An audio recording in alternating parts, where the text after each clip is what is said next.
Bonjour et bienvenue dans le défi 100 jours sans création. Aujourd'hui, jour 49. Aujourd'hui, je vous propose de faire des bannières, des cadres.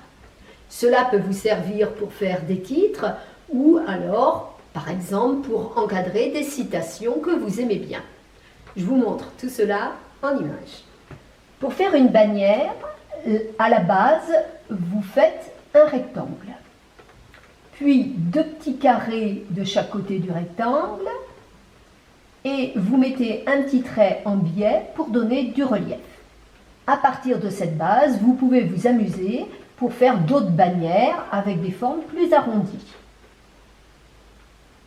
Donc c'est exactement le même principe.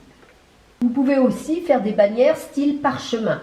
Donc la base est un rectangle avec un petit peu de mouvement, incurvé. Vous faites derrière le rouleau de papier.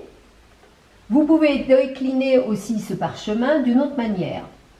Vous faites deux spirales. Au bout de l'une, vous faites votre petit rouleau de papier. Et de l'autre côté, le rouleau de papier qui se trouve derrière. Vous pouvez même agrémenter de fleurs si ça vous fait plaisir.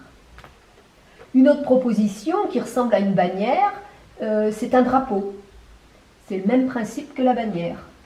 Vous pouvez avoir envie de placarder votre citation ou votre titre, ou alors de le mettre sur une planche. Voilà quelques-unes des possibilités de cadres et de bannières. Je vous propose, comme travaux pratiques, si je puis dire, d'encadrer une citation. Donc moi, une citation que j'aime bien, c'est « Le chemin se fait en marchant », c'est-à-dire pas à pas, et il faut agir si on veut avoir le chemin derrière nous. Une chose importante, quand vous voulez mettre ou un titre ou une citation dans une bannière, vous écrivez d'abord votre titre et ensuite vous faites la bannière. J'ai décidé de faire une pancarte, ça vous montre une autre sorte de cadre. Et après, j'ai agrémenté avec des fleurs et des nuages. Voilà quelques idées pour vos titres, vos citations. Hâte de voir vos créations. Et à demain pour une nouvelle aventure.